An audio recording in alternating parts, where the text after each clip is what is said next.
Paladar. O paladar é um importante sentido do corpo humano que nos permite reconhecer os sabores, além de sentir a textura dos alimentos ingeridos. A língua é o principal órgão desse sentido e é capaz de diferenciar entre os gostos doce, salgado, amargo, azedo e umami.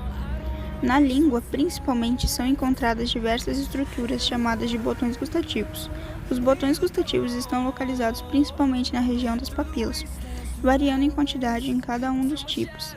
Nessas últimas, os botões apresentam-se em maior quantidade quando comparados às outras.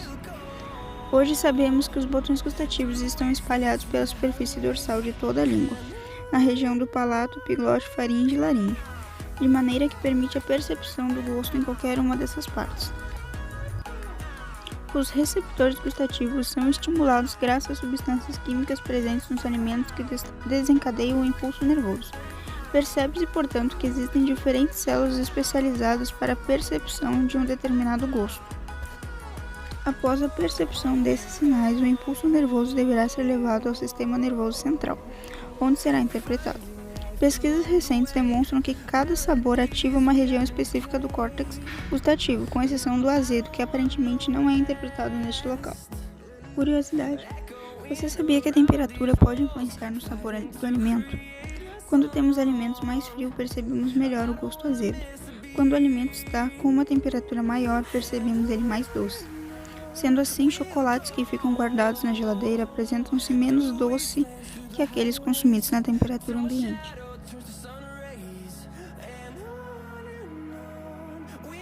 A audição é um dos principais sentidos do corpo humano, que nos permite ouvir, e seu principal órgão é a orelha. O fato de possuirmos uma orelha de cada lado da cabeça nos ajuda a ter uma melhor percepção da localização do som.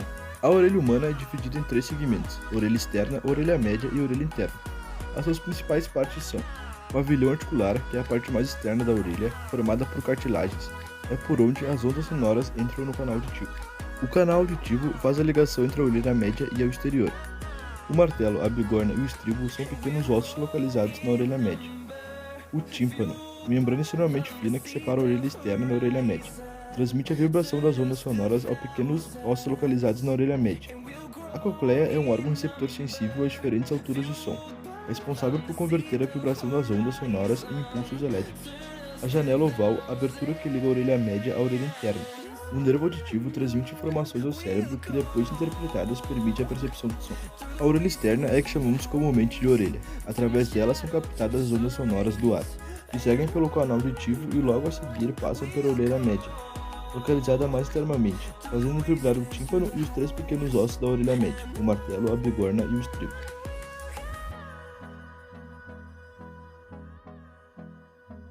O tato é o sentido responsável pela percepção do toque, estando relacionado, portanto, com a forma como sentimos o mundo em nossa volta. Diferentemente dos outros sentidos, ele não ocorre em uma região específica, sendo possível a percepção tátil por todo o nosso corpo. A pele, órgão que reveste nosso corpo, é rica em receptores táteis, exercendo, portanto, um importante papel sensorial. Ela nos permite interagir com o meio e distinguir objetos mesmo sem os ver. Seguir alguns de nossos receptores: terminação nervosa livre, sensibilidade a estímulos mecânicos, térmicos e dolorosos; receptores de Massenel, sensibilidade a toques leves; receptores de Ruffini, receptores térmicos de calor; receptores de Pacini captam estímulos vibratórios; discos de Merkel, sensibilidade tátil e de pressão. Ao receber as sensações, esses receptores transmitem a informação do toque ao cérebro, que os interpreta, permitindo assim a nossa percepção de textura, temperatura ou dor. O alfabeto Braille foi desenvolvido para possibilitar a experiência de leitura por parte dos deficientes visuais. Trata-se de um sistema de escrita onde cada conjunto de pontos em relevo representa um caractere. Esses caracteres podem ser descodificados com a ponta dos dedos, o que apenas é possível graças ao sentido do tato.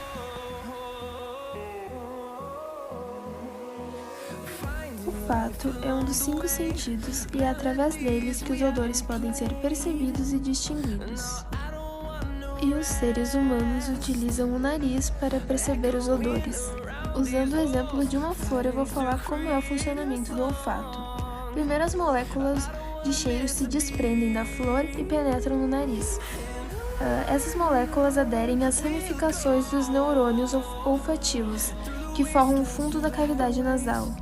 E cada neurônio manda uma projeção para o bulbo olfativo, fazendo assim com que a gente sinta o cheiro das flores. E o olfato pode apresentar alguns distúrbios que afetam a sensibilidade e a capacidade de percepção de cheiros e odores.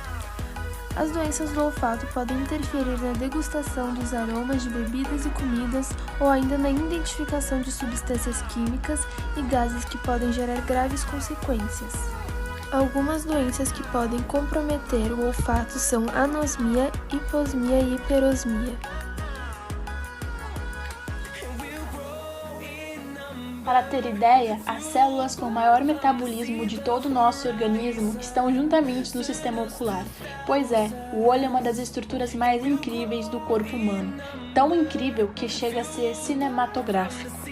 Sim, nosso olho é semelhante a uma câmera fotográfica ou uma filmadora. Aliás, esses equipamentos foram inspirados na observação das estruturas do nosso olho humano.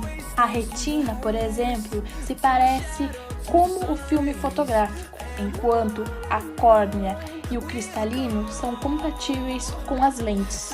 Apesar da evolução dos equipamentos, nenhum deles conseguiu superar nosso olho em termos tecnológicos. Prova disso é que nossa visão é 600 vezes mais sensível que a mais moderna câmera digital. Não é difícil imaginar o porquê. Em nossos olhos existem milhões de células fotossensíveis. É na retina que a imagem é captada e através do processo bioquímico ocorre a transmissão dos impulsos nervosos até o cérebro. Então, eles são analisados e traduzidos nas imagens que vemos. A parte central da retina está a mácula, com grande capacidade de distinguir detalhes em nosso campo visual central. Ela é composta por aproximadamente 125 milhões de células fotorreceptoras, que transformam estímulos luminosos em imagem. Ainda temos os bastonetes, responsáveis pela visão, mesmo com pouca luz, e os cones, que nos permitem enxergar cores e objetos de formas minuciosas.